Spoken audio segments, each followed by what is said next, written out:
राष्ट्रपति द्रौपदी मुर्मू ने supreme court से जो सवाल पूछे, मैं बताता हूं दोस्तों, वे संविधान के अनुच्छेद 200, 201, 361, 143, 142, 145, 3 और 131 से जुड़े हैं।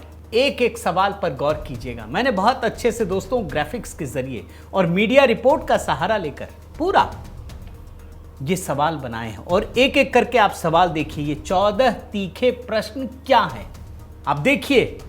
पहला सवाल, अनुच्छेद 200 के तहत राज्यपाल के सामने बिल आने पर उनके पास क्या संवैधानिक विकल्प होते हैं?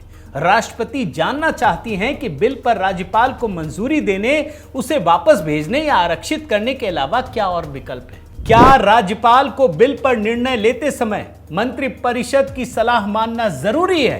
क्या अनुच्छेद 200 के तहत राज्यपाल की संवैधानिक विवेकाधिकार पर न्यायिक समीक्षा हो सकती है? क्या अनुच्छेद 361 राज्यपाल के फैसले को न्यायिक समीक्षा से पूरी तरह छूट देता है? अगर संविधान में समय सीमा नहीं है तो क्या कोर्ट समय सीमा तय कर सकता है?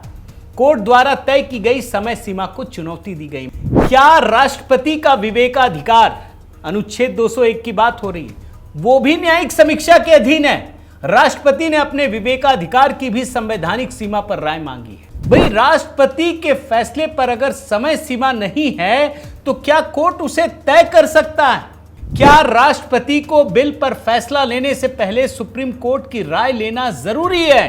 क्या अनुच्छेद 200 और 201 के तहत लिए गए फैसले कानून बनने से पहले ही कोर्ट में चुनौती के योग्य हैं? राष्ट्रपति ने पूछा है कि क्या किसी बिल पर निर्णय से पहले ही कोर्ट उसे खारिज कर सकता है? क्या अनुच्छेद 142 के तहत कोर्ट राष्ट्रपति या राज्यपाल के आदेशों की जगह खुद फैसला दे सकता है? यह सवाल न्यायपालिका की सीमा और शक्तियों पर आधारित है। अगर राज्यपाल मंजूरी नहीं देते तो क्या विधानसभा द्वारा पारित कानून प्रभाव में आता है? अनुच्छेद 145(3) के अनुसार क्या 5 जजों की पीठ अनिवार्य नहीं थी जब संविधान की व्याख्या हो रही थी?